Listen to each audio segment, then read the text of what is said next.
This morning I'm going to ask you to just sit back for a moment and imagine. Just think.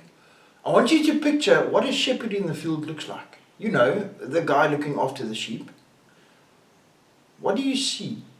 Do you see the common image of the guy next to the road who keeps his cattle from straying into the road, yet the cattle are grazing on the edge of the roadside?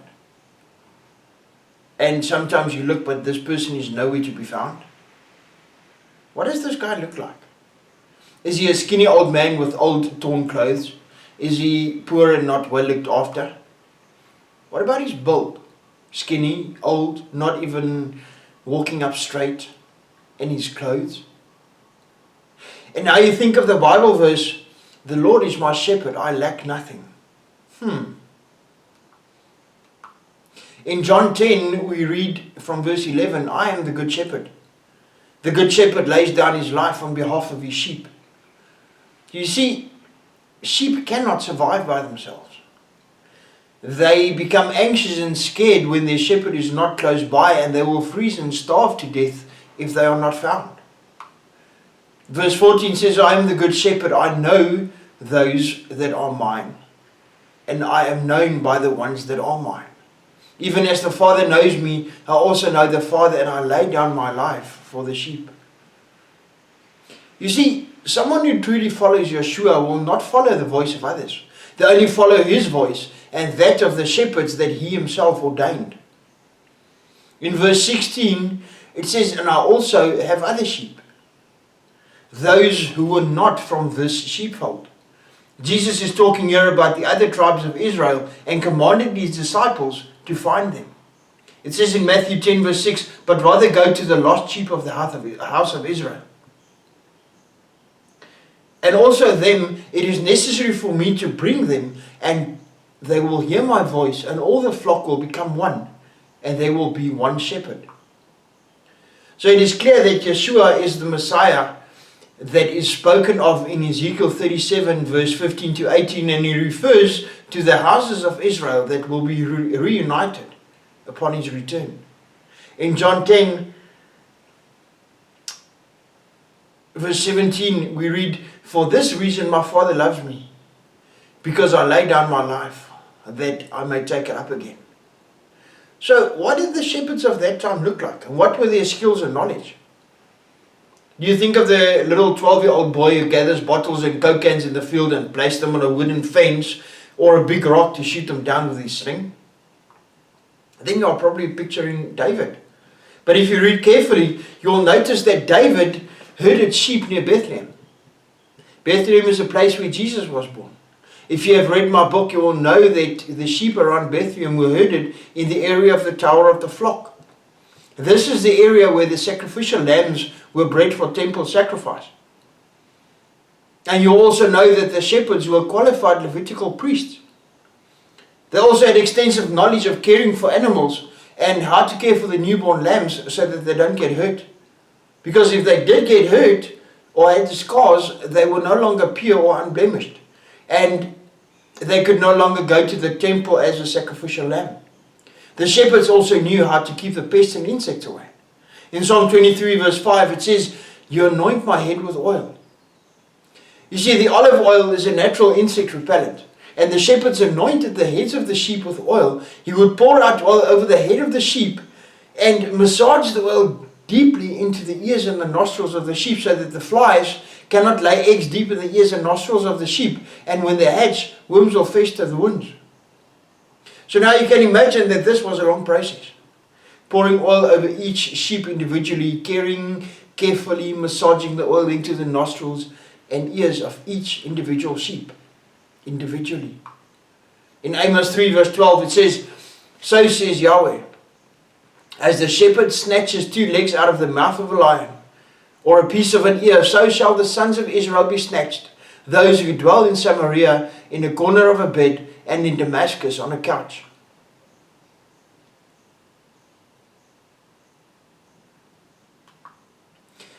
So the shepherds were not sissies. And they were also not shepherds because they couldn't find any other job. They were not shepherds because they were dumb. In Micah 5 verse 5 in the Jewish Study Bible we read, "And that shall afford safety. Should Assyria invade our land and tread upon our fortresses, we will set up over it 7 shepherds, 8 princes of men, who will shepherd Assyria's land with swords, the land of Nimrod in its gates. Thus he will deliver us from Assyria. Should it invade our land and should it trample our country." In the Rotherham Bible, the same verse reads the following: "When Israel shall have received their Messiah and been herself as a nation reborn, she will find no difficulty in dealing with Assyria. The remnant of Jacob among the nations being then like nourishing dew or like a destroying lion. As for Syria, when he shall enter our land and when he shall tread down in our palaces, then we will rise up against him 7 shepherds and 8 princes of mankind. They shall shepherd the land of Assyria with the sword, and the land of Nimrod at the entrances thereof." The same verse reads in the Hebraic Roots Bible, "Therefore he will give them over until the time of one giving birth has given birth. Then the rest of the brothers shall return to the sons of Israel. And he shall stand and pasture us in the strength of Yahweh, in the majesty of the name of Yahweh his Elohim. And they shall dwell securely, for he is now great to the ends of the earth. And this one shall be peace, when Assyria shall come into our land, and when he shall walk in our palaces, then we shall rise against him 7 shepherds and 8 princes. And they shall depasture the land of Assyria with the sword, and the land of Nimrod at the entrances. And he shall deliver us from Assyria when he comes into our land." So, you see, shepherds were men of honor. And they had noble status. They were also a symbol of romance. We read in Songs of Solomon that the woman asked her loved one, "Tell me," so Songs of Solomon 1 verse 7, "Tell me, you whom I love so well, where do you pasture your sheep? Where do you rest them at noon? Let me not be as one who strays beside the flocks of your fellows." And he replies, "If you do not know, O fairest of women, go follow the tracks of the sheep and graze your kids by the tents of the shepherds." We see here that shepherds were attractive men and were noble men. They had status in the community. Moses, who led the Israelites out of Egypt, was not a sissy either. He was a big man, and how can I say that? He was a big man. In Exodus 2, from verse 15, we learn that just after Moses killed the Egyptian, the Pharaoh wanted to kill him. Verse 15 and onwards read, "When Pharaoh learned of the matter, he sought to kill Moses. But Moses fled from Pharaoh, and he arrived in the land of Midian, and sat down beside a well. Now the priests of Midian had 7 daughters, and they came to draw water and filled the troughs to water their father's flock. But the shepherds came and drove them off. Moses rose to their defense, and he watered their flock. When they returned to the father hill, he said, 'How is it that you have come back so soon today?' They answered, 'An Egyptian rescued us from the shepherds. He even drew water for us and watered the flock.' He said to his daughters, 'Where is he then? Why did you leave the man? Ask him in to break bread.' Moses consented to stay with the man, and he gave Moses his daughter Zipporah as wife." So when David killed Goliath, when David heard what Goliath said about God, he was furious and he wanted to kill the giant. In Samuel 17 from verse 31, it says, "The things David said were overheard and were reported to Saul, who brought him over. David said to Saul, let no man's courage fail him. Your servant will go and fight that Philistine." But Saul said to David, "You cannot go to that Philistine and fight him. You're only a boy, and he's been a warrior from his youth." David replied to Saul, "Your servant has been tending his father's sheep, and if a lion or a bear came and carried off an animal from the flock, I would go after it and fight it and rescue it from its mouth. And if it attacked me, I would seize it by the beard and strike it down and kill it. Your servant has killed both lion and bear, and that uncircumcised Philistine shall end up like one of them, for he has defied the ranks of the living God. The Lord," David went on, who saved me from the lion and the bear, will also save me from that Philistine." "Then go," said Saul to David, "and may the Lord be with you." You see, a shepherd was a noble man. He was an intelligent man that had status with kings. These were men who guarded lambs for temple sacrifice just outside of Bethlehem. They were big men. They were tough men who backed down for nothing. David was a young boy when he grabbed a lion by the beard and beat him to death.